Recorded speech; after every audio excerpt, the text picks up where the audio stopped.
On a quelque chose de commun tous, c'est cet ADN de la solidarité et de la générosité.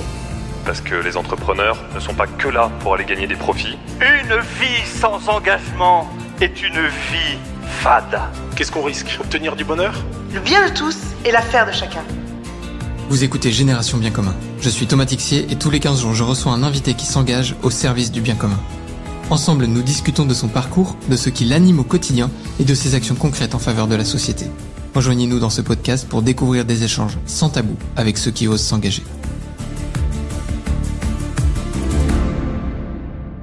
Bonjour à tous, bonjour chers amis, bienvenue sur ce nouvel épisode du podcast de la nuit du bien commun. Aujourd'hui, nous allons découvrir l'histoire derrière le pitch de Eric pour Clean My Calanque. Bonjour Eric, comment vas-tu ? Bonjour Thomas, je vais très bien. Je suis très content qu'on ait enfin réussi à se connecter. Donc, après moultes aventures, je suis là et tout va très bien. Tout va très bien. Exactement. Eric, tu es à distance depuis Marseille. Donc, chers amis, il y aura effectivement un peu de différence dans le son parce qu'on se parle depuis un bout à l'autre de la France.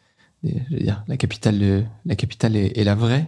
Je laisse chacun choisir laquelle est laquelle. Eric, en 2-3 mots, est-ce que tu peux déjà nous présenter Clean My Calanque pour ceux qui connaissent pas ? Ouais, Clean My Calanque, c'est une asso qui a 6-7 ans. En fait, à la base, c'était des potes qui se promenaient dans les calanques et nous, ce qu'on voulait, c'était donc ramasser les déchets. Donc, on n'avait pas pour vocation de sauver la planète, on voulait juste s'occuper de nos calanques. Et petit à petit, en fait, cette bande de potes, elle a grandi et maintenant on est des centaines à nos ramassages. Et on va dire que le but ultime, nous, c'est de ne plus avoir de déchets à ramasser. Donc, ce qu'on fait, c'est des ramassages, mais à côté de ça, on sensibilise dans les écoles, les lycées, les collèges, les entreprises et sur les réseaux sociaux pour que, en fait, tout le monde soit au courant un petit peu. Au lieu que ça soit tous les écolos qui soient au courant de tout et qu'en fait, ça n'avance pas tant que ça parce que les écolos, il y en a pas tant que ça. Même ce terme, il est un peu ambigu parce qu'il veut tout et rien dire. Personne n'est vraiment écolo, personne n'est vraiment parfait. Du coup, nous, ce qu'on veut, c'est juste que tout le monde mette un peu la main à la pâte, au moins tous les Marseillais, et qu'il n'y ait plus de déchets à ramasser à Marseille, ni dans les calanques. Donc c'est ça. On organise des ramassages et des sensibilisations et des projets de sensibilisation. Et un jour, on veut que nos plages et nos calanques soient propres. Et aujourd'hui, tu vas même plus loin que les plages et les calanques parce que tu as des brigades dans Marseille qui nettoient aussi les rues, les quartiers. On a lancé du coup les brigades vertes et effectivement le but c'est aussi d'aller ramasser les déchets avant qu'ils ne finissent dans le fleuve, avant qu'ils ne finissent dans la mer et avant qu'ils finissent sur les plages. Et évidemment que on sait très bien qu'il faut que ça soit accompagné de d'autres dispositifs, qu'il y ait plus de poubelles, qu'il y ait plus de législation sur le plastique. Il faut couper à la source. Mais en attendant, nous on est sur le terrain, mais on appuie évidemment toutes les lois qui sont au niveau de l'Europe et tout pour interdire le plastique un jour parce qu'on sait très bien que ce qu'on fait, c'est que la partie visible de l'iceberg, entre guillemets. Et dans ton quotidien, Eric, aujourd'hui, ta journée type, toi, c'est quoi ? En fait, on a beaucoup de tout ce qui est visio, beaucoup de mails aussi qu'on doit répondre parce qu'en fait, il y a beaucoup de gens qui veulent faire des projets avec nous. Et en fait, nous, on est partant pour tout, mais c'est le temps qui nous manque parce qu'à côté de ça, on a les sensi. Donc moi, en fait, je m'occupe de tout ce qui est la partie sensibilisation. Donc, je vais dans les écoles. à différents endroits pour expliquer un peu beaucoup les écoles, à la fois votre mission et des trucs et astuces pour les gens, en gros. C'est ça, beaucoup. Là, par exemple, tout à l'heure, j'étais avec des CM2, juste avant des 6e, demain avec d'autres classes. Et vraiment, le but, c'est, ma journée type, c'est ça, on organise les prochains ramassages. Donc là, par exemple, il y a le ramassage ce dimanche. Donc, il faut organiser en amont, c'est un événement maintenant. Donc, il faut organiser en amont la nourriture, le DJ, la logistique, les gants, les sacs, que tout soit bien, qu'on ait tout ce qu'il faut. Mais à côté de ça, on a tous nos projets annexes, les brigades vertes, des projets avec l'OM, parce qu'on bosse avec l'Olympique de Marseille aussi. Mais ouais, j'ai vu ça sur Insta, là, l'autre jour, t'étais sur les marches de l'OM avant le match. Ouais, on a mis en place plein de choses. On a mis en place le tri sélectif devant le stade. On a mis en place des éco-cups dans la plupart des tribunes. Attends, c'est toi qui as mis en place le tri, c'était pas en place? C'était pas en place, mais c'est l'OM. Des trucs qui paraissent aussi élémentaires que ça? C'est l'OM qui, avec nous, ont réussi à mettre en place. Ils comptent en gros, on s'entraide, quoi. Mais c'est du coup l'OM qui a effectivement mis en place ça. Il y avait pas devant le stade, c'était toujours dégueulasse, quoi. Ah oui, ok. Donc pour être clair, t'avais des poubelles, mais t'avais pas la logique de tri dans les poubelles, c'est ça? Il y avait pas tant de poubelles que ça parce qu'en fait, quand il y avait des poubelles, les supporters les brûlaient. Enfin, en fait, on se rejetait un peu la faute. Mais le but, c'est que juste on sensibilise. Nous, on est sur place pour sensibiliser les supporters. On leur explique, on leur dit, en fait, c'est notre stade, c'est celui qu'on aime, donc c'est un peu con de le laisser dégueulasse. Donc venez, on y participe tous. on vous a mis des poubelles de tri, on a mis des consignes, des éco-cups dans le stade et on organise aussi des petits ramassages sauvages avec les supporters. Et maintenant, ça y est, ils nous connaissent, ils ont compris le truc. Tu vois, on est avec le mégaphone et on essaie de les chauffer, les motiver. Et en fait, c'est dans leur intérêt, dans notre intérêt, parce que nous, ce qu'on veut, c'est qu'on ait le stade propre pour plus qu'il y ait de déchets dans la mer. Et eux, ce qu'ils veulent, c'est avoir le stade propre pour tout simplement se régaler, avoir un stade propre. Passer un bon moment Bah sans enchaînement. Ouais, juste, c'est propre, c'est toujours plus agréable. Quoi. Exactement.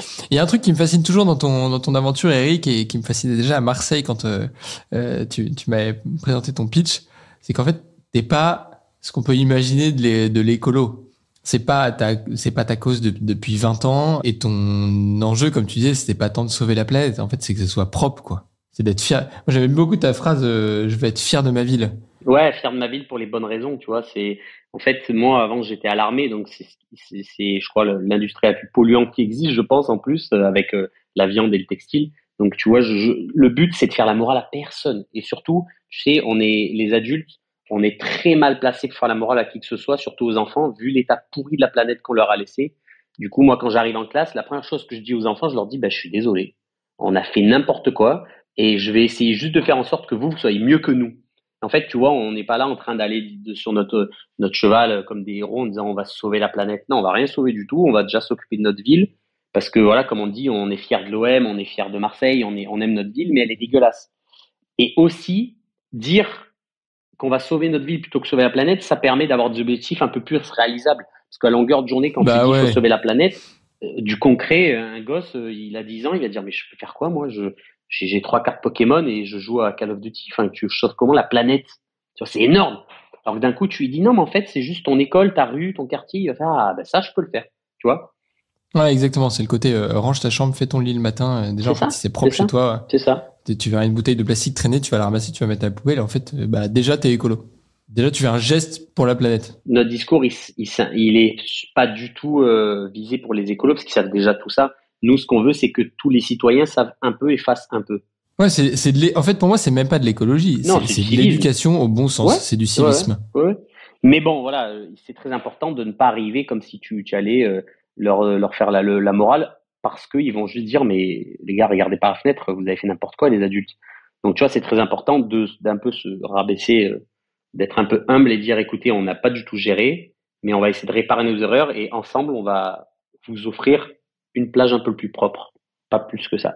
Et du coup, tu sensibilises pas mal les enfants par tes interventions dans les classes, le milieu scolaire, mais c'est vraiment plus c'est quoi un peu la tranche d'âge qui vient quand tu fais des opérations de clean de calanque franchement, c'est un plaisir parce qu'il y a absolument toutes les tranches d'âge, mais absolument toutes les tranches d'âge.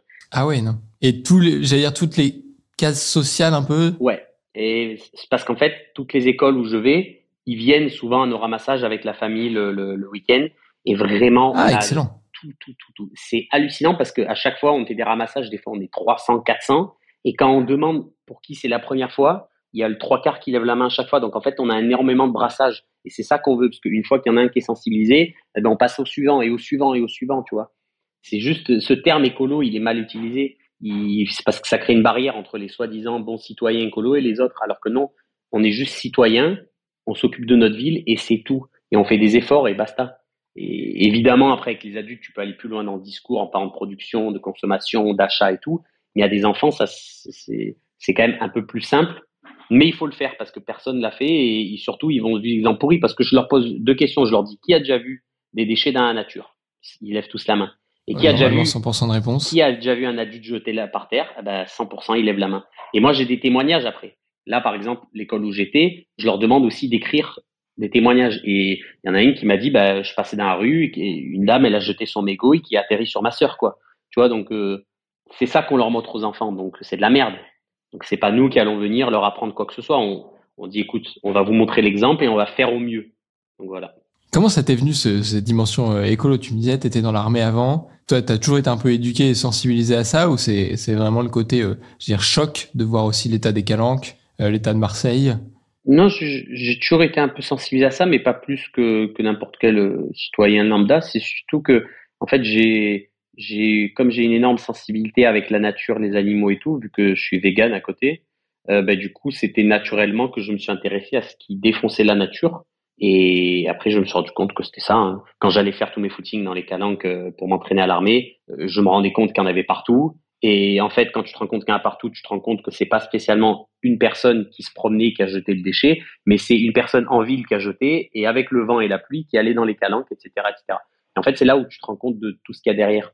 Et tu te rends compte aussi que tu peux pas mettre le doigt sur un fautif. Tu vas perdre trop de temps à essayer de trouver un fautif parce qu'on est tous fautifs parce que même quand on jette à la poubelle, des fois elle déborde la poubelle, tu vois. Donc évidemment, le premier fautif, c'est l'État et les entreprises qui font trop de plastique.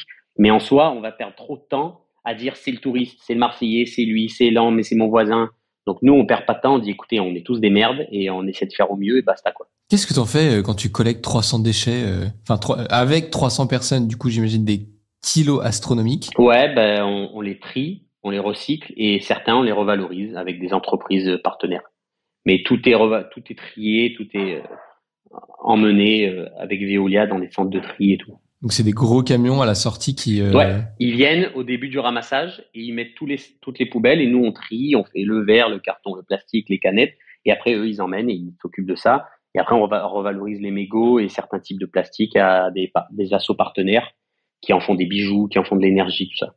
Excellent. Ça s'appelle Sauvage Méditerranée. T'imagines ça au début quand t'as démarré la première fois où t'allais cleaner avec un sac poubelle une calanque? T'as lancé un peu ça Non, n'imaginez pas du tout parce que surtout que on fait ça un peu avec l'esprit, c'est un esprit de pote quoi. Donc on rigole, on se prend pas la tête, on n'est pas sérieux, on fait des fois des conneries, on apprend nos erreurs et tout.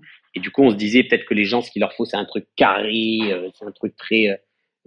Nous vraiment on aime l'esprit qu'on y met, c'est-à-dire tu vois un peu esprit, on se prend pas la tête, on est là pour emmerder personne. Et on fait ça dans la bonne humeur, tu vois, et ça tombe bien, ça marche. Mais je pense que c'est aussi typiquement marseillais. Je pense pas que dans une autre ville, tu sais, il y a des villes, c'est comme ça. Ils aiment quand c'est carré. Des mentalités un peu plus du Nord où il faut que ça soit réglementé et tout. Nous, il y a la musique, ça déconne, c'est ci, c'est ça. Enfin, ça convient très bien ici. Les gens se régalent. On a des cadeaux pour tout le monde. On a des activités. On propose du sport en début de ramassage. On fait des projets avec des sportifs, des rappeurs, des youtubeurs. Ça plaît pas à tout le monde parce que des fois il y a des gens ils râlent et ils nous cassent ils font chier parce qu'ils disent oui mais enfin tu sais des rageux quoi, il y en a toujours hein. Donc ça plaît pas à tout le monde mais nous on s'en fout, on veut juste que tous les citoyens mettent la main à la pâte. Et en fait le problème c'est que ce qui me frustrait beaucoup c'est que la part des assos n'arrive à communiquer qu'à d'autres écolos et du coup j'étais là et je voyais tous mes potes citoyens lambda qui s'en foutaient ou alors que ça intéressait pas. Je dis putain mais il faut arriver à en fait, c'est pas eux, il faut sensibiliser, c'est les citoyens, tu vois. Et du coup, ce qu'on fait par exemple avec l'OM, ça marche trop bien. Parce que du coup, maintenant, tous les supporters, ils nous connaissent. Ils disent, ah oui, et tout. Ah ouais, c'est vrai, et tout. C'est Climaquin, c'est ça, c'est pour le stade, c'est pour Marseille. Oui, c'est vrai, c'est pour qu'on ait une ville propre et tout. Là, ça a du sens. T'as pas envie quand tu vois ça de dire, ok, cool, pour Marseille, ça prend, ça commence à tourner et tout, et viens, on lance ça ailleurs, quoi. Non. Parce que c'est pas tant que c'est ça le Marseille, ça m'intéresse pas. Pourquoi aller ailleurs quand notre énergie, on va juste se disperser et surtout on n'a pas fini Marseille quoi. Donc tant que ça, il y a tellement de choses à faire à Marseille, ça sert à rien. Puis ça sera plus l'esprit pote parce que si on fait des antennes à droite à gauche, ça sera plus notre bande de potes. Et c'est pas que j'ai pas confiance aux autres gens, mais on est tellement content de notre bébé, notre bande de potes là que on a trop peur de lancer ça. Surtout que par exemple, tu sais, il y a des fous partout.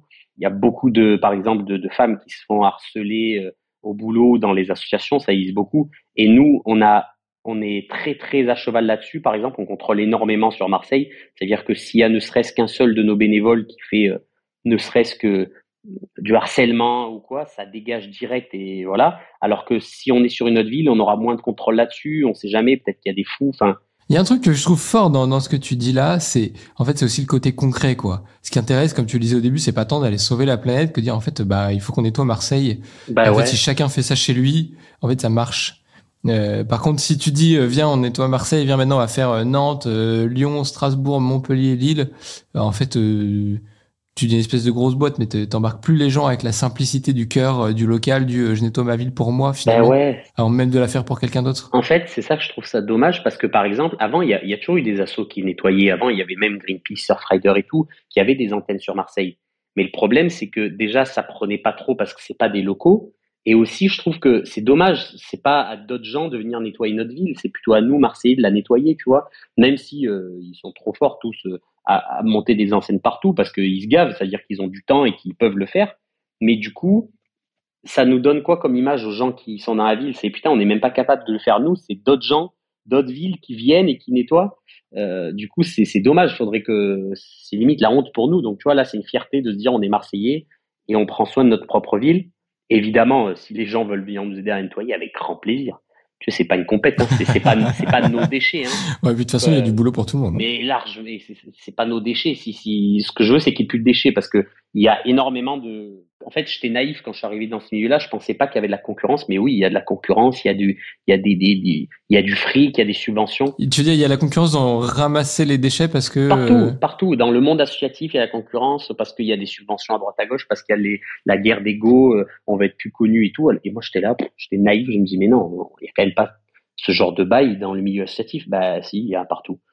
Il y a un partout. Aujourd'hui, comment ça marche Clean My Calanque financièrement parlant? Parce que t'as quand même besoin d'un peu d'argent pour acheter du matos, en fait, pendant 4-5 ans, on a fait avec très peu de moyens parce qu'on y mettait soit de notre sous, soit du bénévolat. C'était du bénévolat. Mais sauf que c'était dur parce que la part du temps, que ça soit une asso ou un projet, c'est l'inverse. D'abord, tu demandes des fonds et après, tu fais. Et nous, on a fait l'inverse. Pendant 4-5 ans, on a tout monté de façon bénévole avec un peu d'aide à droite à gauche de certaines petites entreprises ou même des citoyens qui nous faisaient des dons. Et aussi parce qu'on savait pas faire des demandes de sub. Et maintenant, on a un pote à nous, qui fait des demandes de subventions, qui monte des dossiers, des projets. Et on a toujours maintenant des dons. Céline, elle a monté un don spécial à 1 euro par mois, tu vois, pour permettre à plus de gens de nous aider. Donc maintenant, il y a plein de gens qui peuvent faire des micro-dons. Enfin, il y a des entreprises qui nous font ça des marche dons. Bien Ouais, ça marche de ouf. Il y a plein de gens qui nous font des petits dons. Il y a aussi des entreprises marseillaises qui nous connaissent et qui savent que voilà, à la fin de l'année, ils font pour nous. En fait, on est très connus à Marseille, donc les Marseillais veulent nous aider. Parce qu'ils savent que c'est du concret, on est là, ils peuvent nous voir dans la rue, ils peuvent nous croiser, et du coup, en fin d'année, tu sais, quand les entreprises doivent défiscaliser, putain, ils choisissent pratiquement tous Clean My Calanque, c'est trop bien. Mais ça a été dur. En fait, c'était 5-6 ans de galère, de bénévolat, il fallait qu'on ait un job à côté, enfin, c'était chaud, quoi. Ouais, toi, aujourd'hui, t'es salarié de Clean My Calanque, du coup? Ça y est, depuis un mois, je suis en CDI maintenant. Félicitations. Merci, je suis très content. C'est la fin des découvertes et de la merde. Et de la hesse, comme on dit. Mais surtout, en fait, je pense que c'est pas nouveau. N'importe qui lance un business, une entreprise ou une asso, il sait par quoi il va passer. Il va passer par 5 ans de galère. N'importe qui monte sa boîte, son resto, son café, il sait qu'il a 5 ans où il va pas faire de bénéfice et tout. Donc, nous, c'est pas du bénéfice, mais t'as compris, ça permet à l'équilibre d'avoir un salarié. Là, t'es plus serein, quoi. Voilà. Tu t'arrêtes le soir, t'as pas ta journée de boulot. Oui, voilà, c'est sûr. Mais après, par contre, il y a des assos, ils sont trop forts parce que ils savent faire démonter des dossiers de ouf, ils savent faire des demandes de sub. Du coup, ils ont plein d'argent. Si tu savais en plus le nombre d'argent qui est disponible d'un point de vue européen, mais tu savais les milliers d'euros qui brassent certains, même des entreprises et tout, mais tu te dis, ils en font quoi, tout ce fric? Nous, avec 400 balles, on peut te monter un ramassage de fou pour 1000 personnes, quoi. Et des fois, c'est vrai que c'est un peu frustrant parce que quand tu vois qu'il y a de l'argent, quoi, il y a de l'argent. Aujourd'hui, ton moyen de te faire connaître, c'est quoi? C'est les réseaux sociaux principalement? Ouais, les réseaux sociaux. Bouche à oreille un peu? Et le bouche à oreille, par exemple, maintenant, comme je t'ai dit, sur les marches, ils savent très bien que voilà, le gogol avec son mégaphone, c'est le mec de Clean My Calanque, quoi, qui est là, voilà, il est content avec son mégaphone, là, il est content. Mais voilà, ils nous connaissent, c'est du concret aussi. Donc il y a ça, et ça demande beaucoup de sueur, c'est énergivore de ouf. En fait, tu donnes ton énergie, on est là, on est sur les marches, le soir avant les matchs, on est sur les plages avec le mégaphone. En fait, il faut que tu ailles à la rencontre des gens. Si tu attends que les gens viennent, mais l'écologie, il n'y a rien de sexy, ils vont pas venir. Il faut que toi, tu rendes ça attrayant, que ce soit par des ramassages ludiques, tu vois, on fait des ramassages à thème Harry Potter, à thème Saint-Valentin, à thème Noël et tout. Tu viens te déguiser du coup? Ouais, des déguisements, des cadeaux, de la musique. Soit tu le rends ludique, mais soit il faut que sur les réseaux, tu aies un contenu original, drôle, ludique. Ça marche que comme ça maintenant, parce que sinon, ils s'en foutent. Même mes potes à moi, il y en a, ils s'en foutent. Donc, tu vois, c'est pas qu'ils sont méchants, c'est que ils ont un travail, ils n'ont pas le temps, ça intéresse pas trop. Tu vois, il faut rendre ça attrayant, que tout le monde fasse un peu. C'est la clé, c'est tout. Si tu attends que ça, par exemple, pour le véganisme, c'est pareil. Si tu attends que tout le monde soit vegan, tu es foutu, ça n'existera pas. Alors que si tu dis à tout le monde de réduire la viande, ben là, tu auras plus d'impact et moins d'animaux mangés. 8 milliards de flexitariens ou 8 milliards de personnes qui réduisent, ça aura beaucoup plus d'impact qu'une centaine de véganes. Oui, qu'une qui arrête. Oui, c'est sûr. Eh ben, c'est la même chose avec tout. Et tu me disais, du coup, tu as 2 tiers à peu près à chaque fois de nouveau. Plus même, quand tu organises des... C'est hallucinant, c'est hallucinant. Et à la fois, je trouve ça merveilleux parce que ça veut dire que ça tourne et ça, c'est cool. Et en même temps, tu sens qu'il y a des gens qui reviennent avec une forme de fidélité. En gros, ma question de fond, c'est est-ce que une fois que tu l'as fait avec Clean My Calanque, ça t'a sensibilisé, du coup, tu le fais dans ton quotidien et tu te sens... T'as moins le côté genre je vais aller faire un énorme en groupe et tout, ou est-ce qu'en fait en gros il y a un peu le côté je suis un peu mon gratteur, mais ou est-ce qu'il y a un peu le côté genre ça y est je l'ai fait une fois quoi, c'est en gros genre j'ai coché la bonne action puis je peux attendre longtemps avant de le refaire. Je pense qu'ils découvrent enfin la vraie visage sur Clean My Calanque et ils sont dégoûtés parce qu'en fait nous on est des escrocs, tu vois, c'est surtout ça. D'un coup ils nous voient en vrai, ils disent putain mais ils se foutent de notre gueule, ils jettent les déchets eux-mêmes et tout. Non, je pense qu'il y a, en fait, on a quand même beaucoup de gens qui reviennent. On a même des cartes de fidélité pour te dire, donc tu vois, des magnifiques cartes et tout, pour récompenser les gens. Des petits tampons, exactement. Ouais, pour récompenser les fidèles. Et après, voilà, s'ils viennent 7-8 fois, on a des restos partenaires ou alors des trucs partenaires. Mais c'est que aussi, effectivement, il y en a qui font ça 1 ou 2 fois, même des fois entre potes. Ils sont là, ils viennent entre 6-7 potes. Et après, ils reviennent parce que ça les a sensibilisés, parce qu'en fait, ils sont tous choqués de voir de la quantité de déchets. Et des fois, ils n'ont pas le temps spécialement. Nous, des fois, heureusement qu'on fait à midi ou à 17h, mais un dimanche, des fois, les gens, ils sortent de soirée, ils sont encore bourrés. Tu vois, ils n'ont pas tout le temps la motive. Mais en fait, c'est qu'ils sont tous sensibilisés parce que nous, pendant le ramassage, on sensibilise. Après le ramassage, quand on est devant la montagne de déchets, on leur dit, ben, vous voyez tout ça? Eh ben, alors, si vous voulez plus voir ça, il faut que de votre côté aussi, vous agissiez en faisant des efforts, en réduisant les déchets, etc., etc., tu vois. Tu nous raconterais un peu, étape par étape, un ramassage, comment ça se passe? Alors, on donne rendez-vous aux gens, par exemple, à midi. Ouais. Donc, on arrive, on est tous, on se rejoint sur la plage. Personne n'arrive à l'heure. En fait, l'accueil est entre midi et midi 45. Mais du coup, pour pas pénaliser les gens qui sont arrivés à l'heure, on a commencé à faire des activités. C'est-à-dire, un coach qui arrive fait un cours de sport, une prof de yoga, une prof de danse, n'importe quoi pour animer pendant une demi-heure. En même temps, il y a aussi les pizzas, comme ça les gens ils peuvent voilà. Et en même temps, il y a le DJ. Comme ça, t'as la musique, t'as ça et t'attends dans la... Ouais, t'as forcément un truc à faire, quoi. Voilà, t'as un truc à faire. Et en plus, des fois, on a nos partenaires qui proposent des petits stands et tout. Donc ça, voilà, on attend que tout le monde soit là. Une fois qu'il y a tout le monde, on lance du coup les consignes. Comment tu sais que t'as tout le monde, j'allais dire, tu fais des inscriptions avant, les gens se déclarent, ou c'est toi au jugé, tu dis ça y est, j'ai une bonne taille de groupe, on peut y aller? Quand il y a 200, 300 personnes, on sait qu'au bout d'un moment, vers 11h, vers midi 45, il y a tout le monde. Et qu'à la limite, il y a encore 10 personnes qui vont venir après, mais c'est pas très grave. Tant qu'on a les 200, 300, c'est bon. Ouais, en gros, t'as ton flux, quoi. Ils sont arrivés. Donc, on fait le message, surtout les consignes de sécurité. Pourquoi? Parce qu'il y a beaucoup d'enfants. Et nous, on refuse que les enfants se blessent en ramassant des déchets qui sont même pas les leurs, tu vois. Donc, on fait vraiment gaffe aux consignes de sécu. C'est quoi les consignes de sécu, un peu de base à connaître de ton expérience? Alors, c'est simple. Pour un enfant, ne rien ramasser de tout ce qui est seringue, couteau, parce qu'on en trouve. Il faut demander absolument à un adulte de le faire. On ramasse toujours avec des gants. On se baisse bien avec les jambes et pas avec le dos pour pas se faire mal à force de ramasser les déchets. On traverse pas la route et tout. Et on ramasse pas tout ce qui est excréments et animaux morts pour les maladies et les microbes. Et en fait, et les consignes de sécurité, c'est aussi une gourde, bien mettre une casquette. Et au cas où, nous, on a de la crème solaire, on a même des serviettes hygiéniques, on a de l'eau et tout ce qu'il faut. Donc en fait, il faut que les gens ils soient dans un cadre sécurisé. Ouais, t'as la spécificité, j'allais dire, du métier, et puis t'as la spécificité marseillaise. Oui, c'est ça, voilà, c'est ça. Il nous faut absolument, parce que sinon, il y a des gens qui peuvent tomber dans les pommes et tout. Donc, la sécurité, une fois qu'on l'a dit, on donne un cadre, donc temporel et espace. Donc, c'est-à-dire, ça va durer 1 heure, et vous faites de là à là. Et ensuite, ils reviennent, et on met tout sur la bâche. On trie sur la bâche. Au début, on gardait dans les sacs, mais je trouvais pas ça bien, parce qu'il faut que les gens voient à quel point c'est hard et que c'est sale. Donc, nous, la bâche, donc t'arrives, on la met tu en fous plein tout milieu. ce que tu trouves dans ton sac. T'arrives, et on fait un tac. On déverse en plein milieu du passage pour que même les gens qui sont pas sur le ramassage, ils voient en passant, ils disent, oh putain, c'est dégueulasse.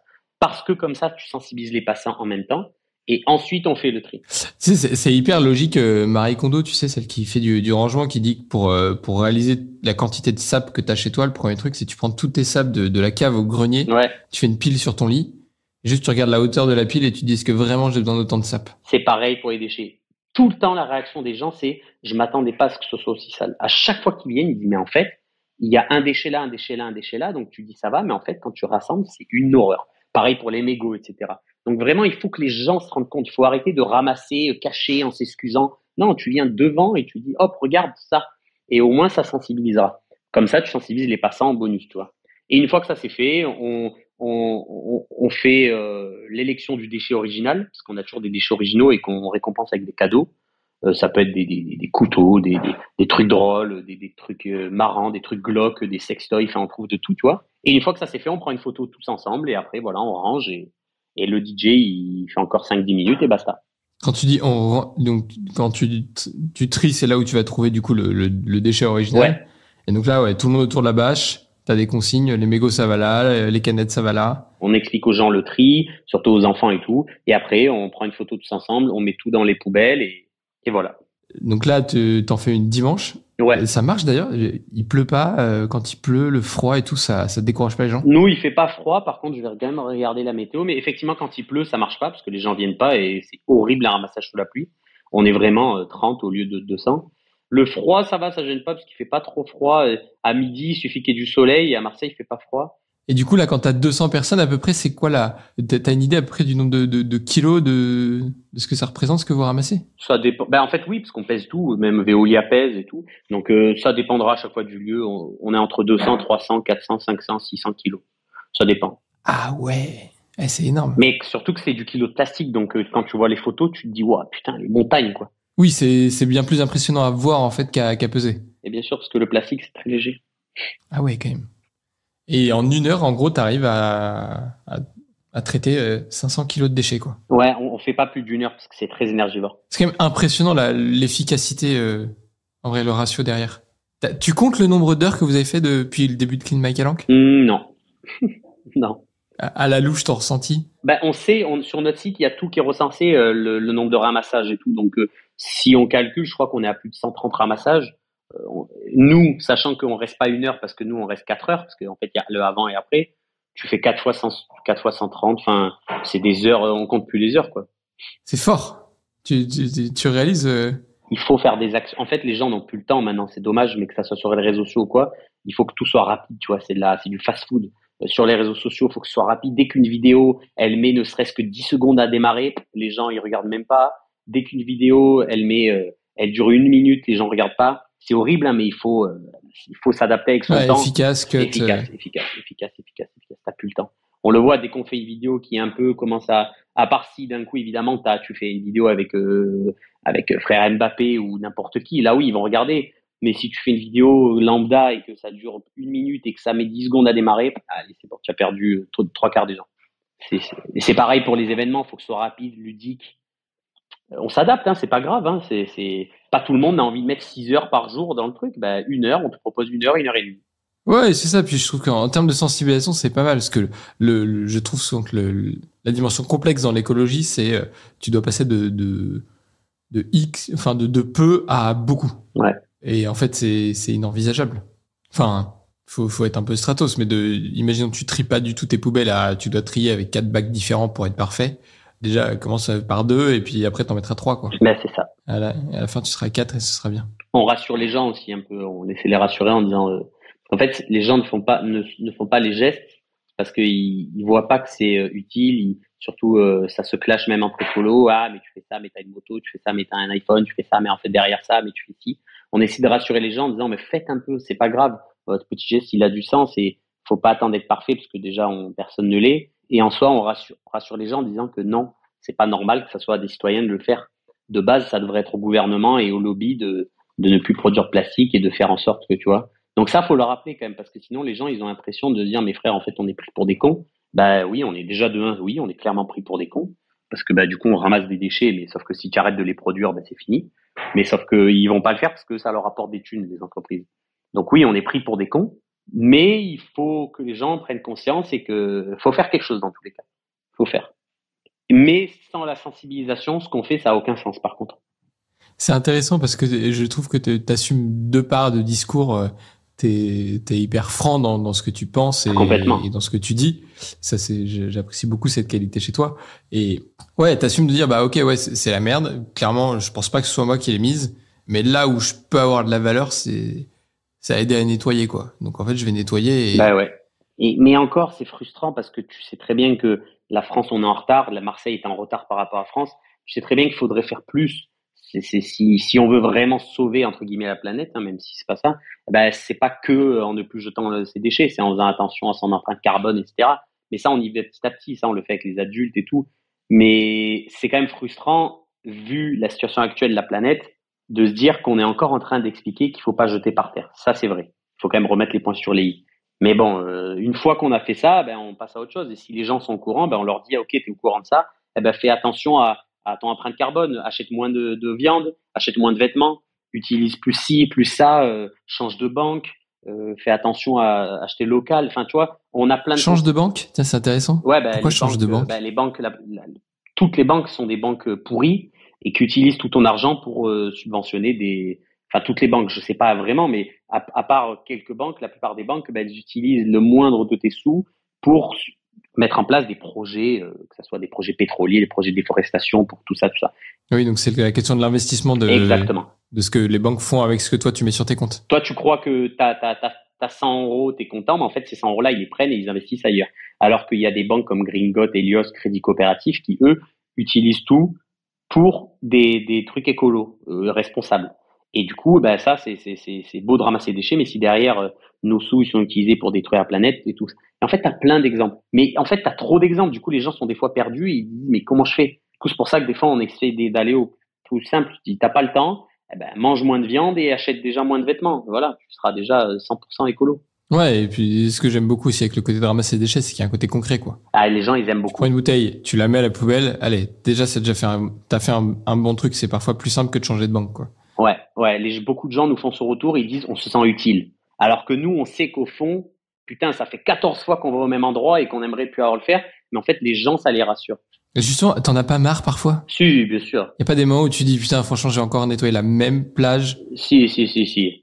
C'est toujours les mêmes endroits, hein. On a 10 endroits et on va toujours au même endroit. Mais en fait, c'est pour ça que on rend nos ramassages ludiques, qu'on rigole, qu'on décompresse, qu'on essaie de trouver des moyens de décompresser, qu'on est entre potes, que du coup, c'est bien de travailler aussi avec des potes, tu vois. Il faut trouver des moyens pour ne pas devenir anxieux et pour tout envoyer chier, quoi. Ouais. Et comment tu fais justement là avec l'équipe?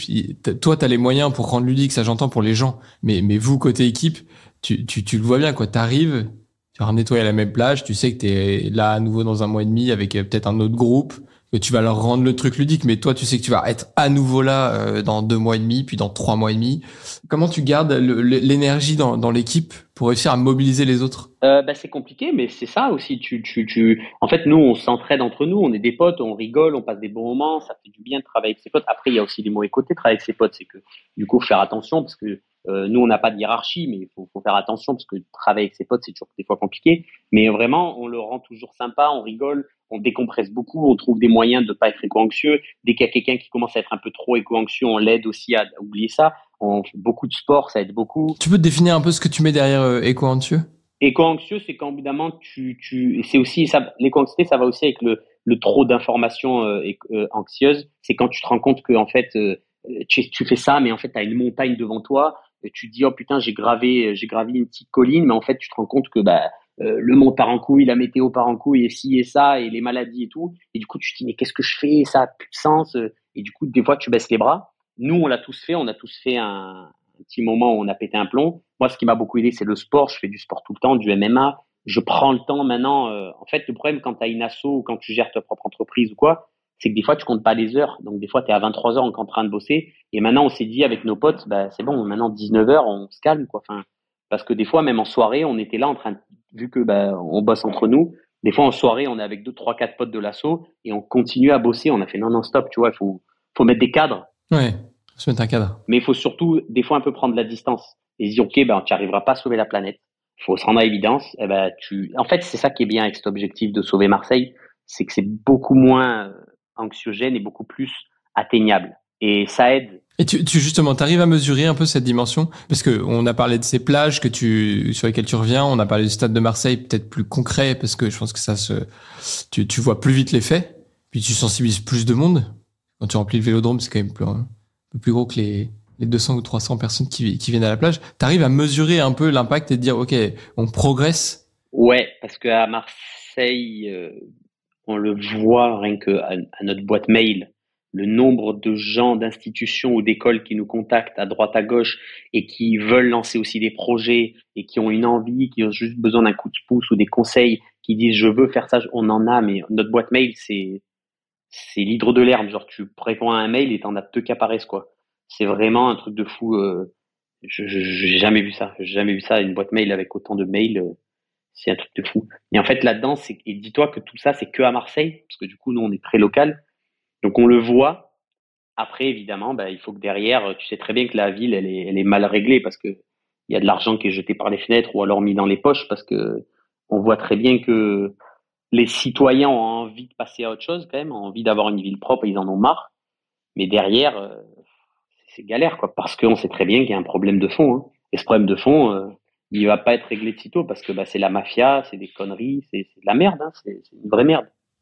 Et justement, tu parlais tout à l'heure un peu des entreprises partenaires et tout. On a aussi parlé un peu de la dimension étatique qu'il y a derrière. Aujourd'hui, vous arrivez à faire des choses avec les mairies d'arrondissement, avec la mairie centrale. Il se passe un peu des choses aussi de ce côté-là? Ouais, oui, Céline et Julia, mes deux collègues, franchement, elles essaient vraiment de faire de plus en plus axé sur un peu tout ce qui est pas lobby, mais comment on peut appeler ça? C'est pas de la politique, c'est des relations publiques, voilà. Parce qu'on sait que c'est utile. Moi, j'arrive pas parce que j'ai du mal, mais on sait qu'il faut le faire quand même un peu pour faire avancer les choses, pour donner son avis. Mais c'est bien aussi de garder sa liberté, c'est-à-dire c'est bien de pas être soudoyé parce que comme ça, on peut continuer à mettre en avant les erreurs qu'ils font.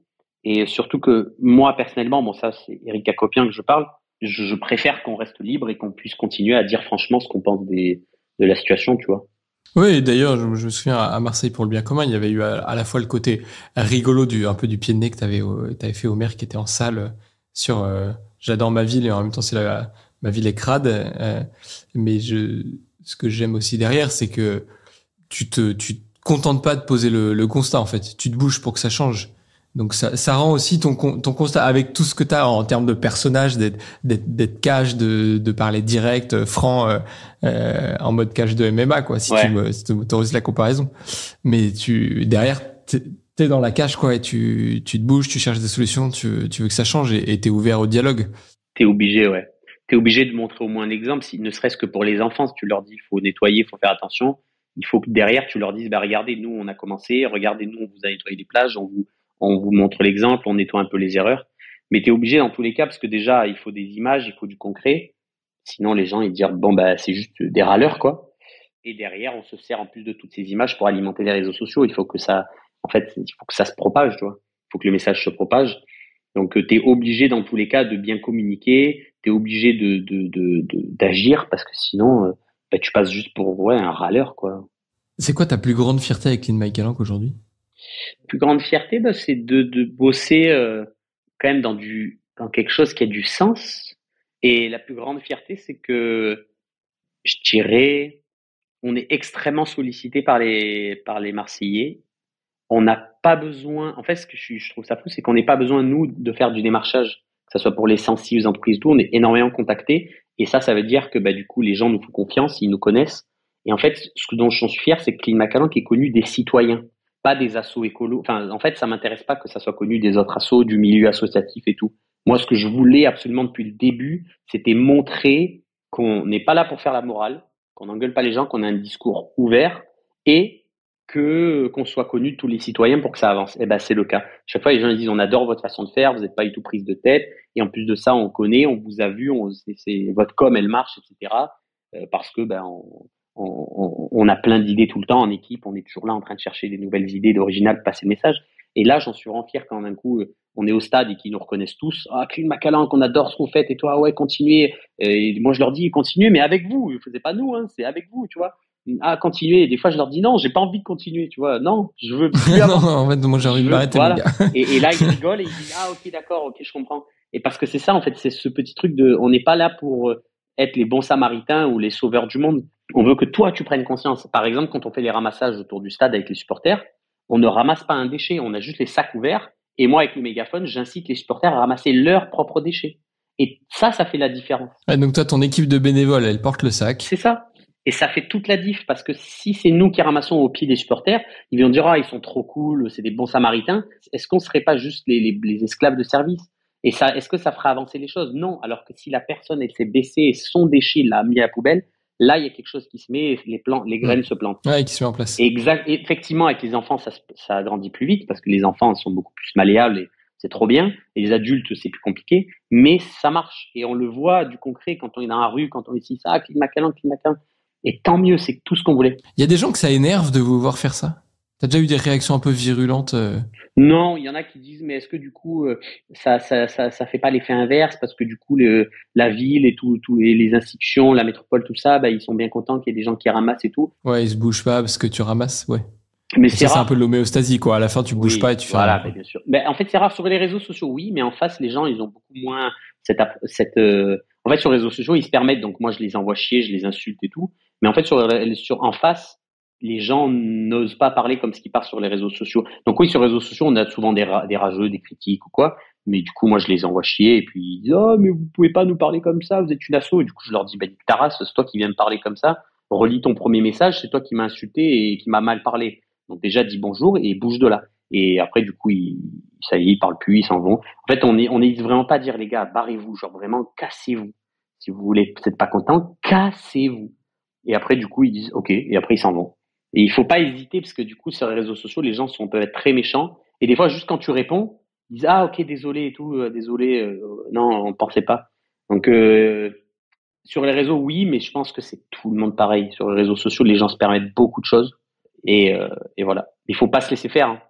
Faut vraiment, en fait, faut pas se faire. Et ça manque.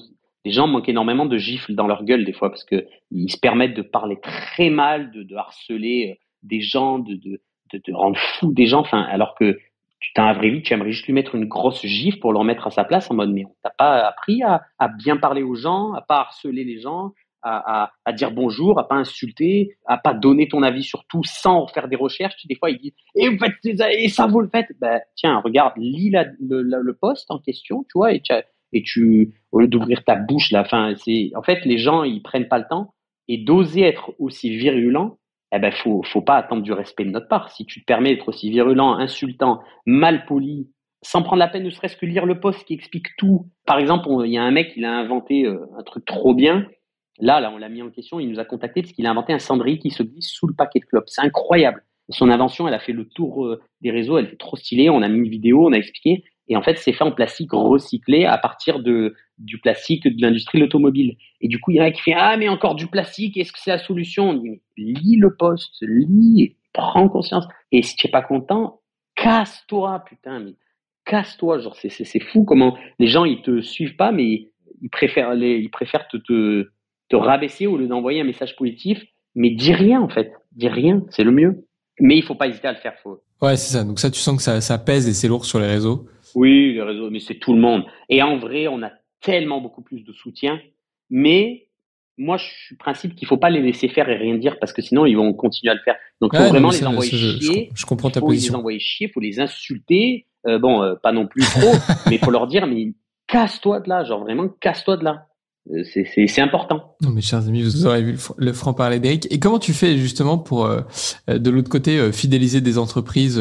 Elles s'engagent pourquoi? Parce qu'elles croient en message, parce qu'il y a un peu de greenwashing et tant mieux si vous en profitez. Pareil, on est très content parce que nous, on voulait pas du tout de greenwashing. Donc, évidemment qu'on affiche, on ne fait aucun partenariat avec des entreprises qui sont pas dans nos valeurs.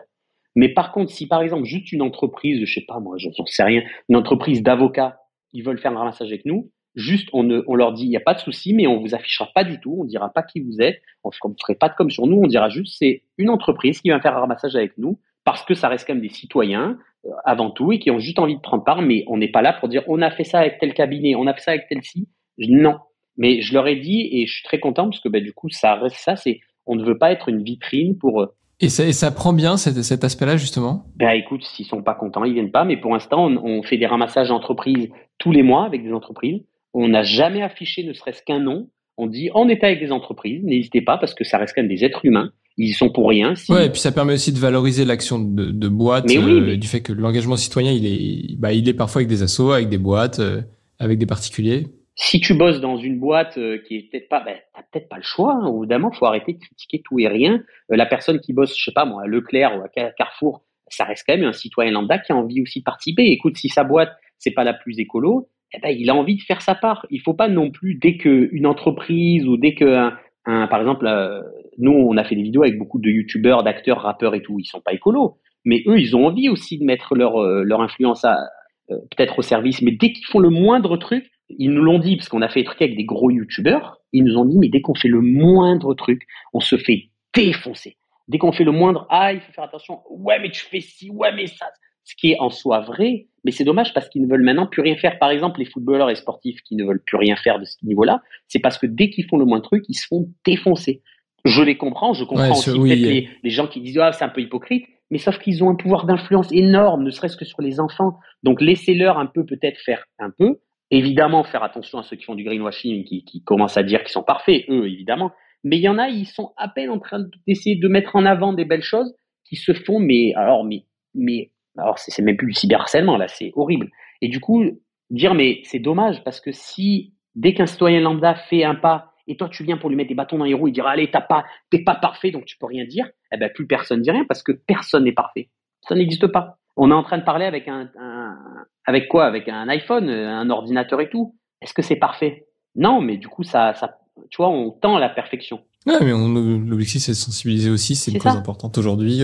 C'est juste ça. Il y a personne qui sera parfait. Et du coup, ce discours, il rassure aussi. On est là pour rassurer les citoyens lambda en disant, il y a pas tout le monde qui a le temps parce qu'ils ont des boulots, ils ont leur hobby, leur activité et tout. Mais tu peux aider à ta façon. Si tu veux pas venir au ramassage, réduis ta consommation de viande. Réduis tes achats d'électroménager, tu prends du seconde main, tu vas sur Vinted. Si tu n'as pas le temps de venir des ramassages, tu as plein d'autres solutions pour aider à ta façon. Tu achètes une gourde, tu achètes en vrac, et ben tu participeras à ce qu'on ait moins de déchets à ramasser. Et tout ça, en fait, petit à petit, mis bout après bout, et ben en fait, les gens, ce qui est sympa, c'est de se rendre compte que tout le monde trouve son compte dans l'écologie. Tout le monde.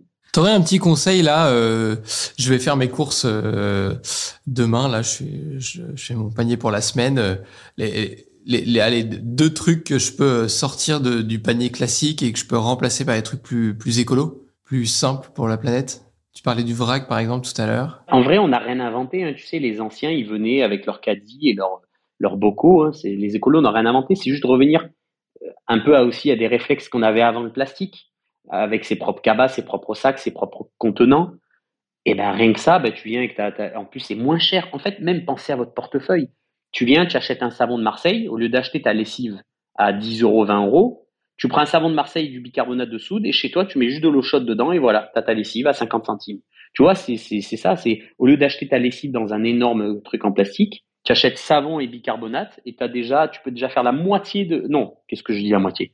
Savon, bicarbonate et vinaigre, tu peux faire tout ton ménager, et le linge. Ouais, à la fois laver ton intérieur et en plus laver tes sapes. Du coup, tu vois, c'est des achats logiques. Il faut revenir à ce que faisaient les anciens. Hein. C'est tiens, tu demandes à tes grands-parents ce qu'ils achetaient, le savon noir. Ouais, ce qu'on appelle, moi j'aime beaucoup la phrase, le bon sens paysan. Et en fait, c'est qu'une question d'habitude. Au début, c'est chiant parce qu'on n'a pas l'habitude, donc il faut penser à prendre son sac et son bocal. Mais une fois que tu le fais, tu réfléchis même plus. Tu vas aux courses, ça coûte moins cher et basta. Et au bout d'un moment, voilà, je répète. Mais si tu veux être écolo, si tu veux, hein, mais que par exemple dans tes courses tu achètes 3 kilos de bœuf, c'est dommage, tu le seras pas. Il n'y a pas de souci, tu peux, faites ce que vous voulez. Mais si vraiment votre optique c'est de réduire par exemple l'empreinte carbone de votre panier de courses, n'achète plus de viande ou réduis, et là ton panier sera écolo, tu vois. Il y aura peut-être un peu de plastique, mais enfin, si tu as 0 plastique mais tu as 1 kilo de bœuf, c'est bien, tu seras 0 déchet, mais tu peux pas dire que tu es écolo. Mais par contre, si tu veux pas arrêter la viande, n'arrête pas, mais réduis, ça c'est sûr. Donc tu vois, c'est plein de petits conseils comme ça, sans que ça soit drastique et sans que tu ailles dans l'extrême, à donner des ordres aux gens, parce que ça marche pas. Tu les conseilles, tu dis, voilà, faut savoir qu'on n'a pas besoin de viande autant, on n'a pas ci, Il faut savoir que ton légume, des fois, on achète des patates douces qui viennent de l'autre bout de la planète alors que tu en as en France. L'oignon, des fois, je vois des oignons d'Espagne, tu as des oignons de France. Il y a plein de choses à acheter. C'est juste du bon sens et demander aux anciens comment ils faisaient aussi. Oui, trop bien. En vrai, merci Eric pour ce bel échange à la fois autour de Clean My Calanque. C'est quand même, je trouve, assez fort ce que vous avez réussi à créer avec toute ton équipe et bravo franchement à chacun d'entre vous. Parce qu'en fait vous avez un bon modèle, il marche bien avec, je trouve, la belle idée de réduire ça enfin pas de réduire c'est un biais qu'on vient de réduire l'empreinte carbone et tout, mais de rendre ça tangible à l'échelle locale, quoi. Et ça c'est fort et franchement bravo pour ça. Et merci pour tes petits tips pour tous ceux qui pourront les employer, les Marseillais qui nous écoutent, cleanmycalanque.fr, hein.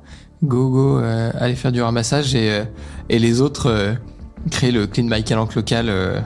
Mais bien sûr, prenez une bande de potes, une enceinte, une pizza et c'est fini. Allez, go, hors plastique. C'est ça. Merci Eric pour ce bel échange. Avec plaisir. Belle journée et à très bientôt. Ciao. Bye. Merci d'avoir suivi cet échange, j'espère qu'il vous a plu. N'hésitez pas à vous abonner à notre podcast et à lui mettre une note de 5 étoiles sur les différentes plateformes d'écoute. Ça nous aidera à le faire connaître. Retrouvons-nous dans 15 jours pour un nouvel épisode de Génération Bien Commun, où nous continuerons à vous partager les témoignages de ceux qui s'engagent au service du bien commun.